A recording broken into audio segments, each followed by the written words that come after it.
क्या Lawrence Bishnoi gang में अब लेडी डॉन भी कमान संभाल रही हैं? कौन है ये मैडम जहर? क्या एक ब्यूटी पार्लर की आड़ में चल रहा था ड्रग्स और हथियारों का खतरनाक खेल?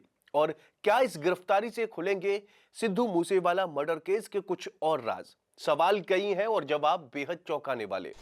दरअसल दिल्ली पुलिस की स्पेशल सेल ने लॉरेंस बिश्नोई गैंग से जुड़े ड्रग्स सिंडिकेट के आरोपों में खुशनुमा अंसारी उर्फ नेहा को गिरफ्तार किया है। गैंग की दुनिया में उसे मैडम जहर कहा जाता है। बताया जा रहा है कि वो बॉबी कबूतर उर्फ महफूज की गर्लफ्रेंड है, जिसे गैंग का गनमैन और हथियार सप्लाई नेटवर्क की अहम कड़ी माना जाता है। बॉबी कबूतर पर आरोप है कि वो गैंग को अवैध हथियार मुहैया करवाता था।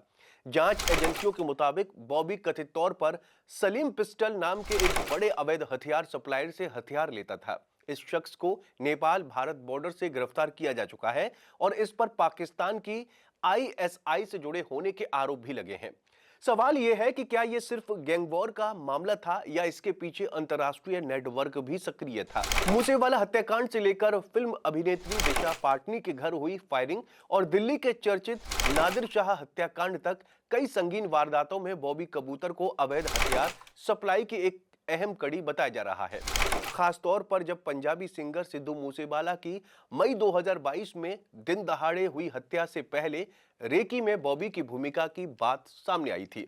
पुलिस सूत्रों का दावा है कि उसने मूसेवाला की मूवमेंट और रूट की जानकारी जुटाकर आगे पहुंचाई थी। क्या मैडम जहर को इस पूरी साजिश की भनक थी? अब बात करते हैं इस लेडी डॉन की। नॉर्थ ईस्ट दिल्ली से एक ब्यूटी पार्लर चलाने वाली नेहा पर आरोप है कि वो उसी की आड़ में गैंग की गतिविधियों का हिस्सा थी। पुलिस ने उसे महिपालपुर फ्लाईओवर के पास से ड्रग्स के साथ गिरफ्तार किया। साथ ही बॉबी के दो गुर्गों मोहम्मद राजी खान और शहबाज भी पकड़े गए। बताया जा रहा है कि बॉबी और नेहा पिछले 7 साल से जुड़े थे।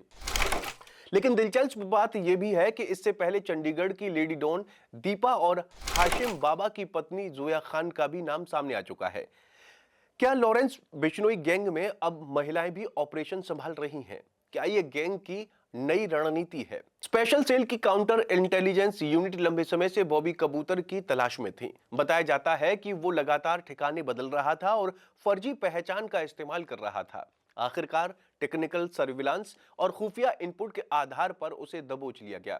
अब जांच एजेंसियां नेहा उर्फ मैडम जहर से पूछताछ कर रही हैं कि ड्रग कनेक्शन और हथियार सप्लाई नेटवर्क की परतें खोलने की कोशिश की जा रही है। सबसे बड़ा सवाल यही है कि क्या यह गिरफ्तारी सिर्फ एक कड़ी है या आने वाले दिनों में गैंग के और बड़े चेहरे बेनकाब होंगे? क्या इस खुलासे से मूसेवाला मर्डर केस या अन्य हाई प्रोफाइल वारदातों में नए राज सामने आएंगे? कहानी अभी खत्म नहीं हुई है। असली सस्पेंस तो पूछताछ के बाद सामने आएगा। जुड़े रहिए क्योंकि इस अंडरवर्ल्ड कनेक्शन की अगली परत शायद और भी चौंकाने वाली हो। वीडियो को शेयर करें और चैनल को जरूर सब्सक्राइब करें।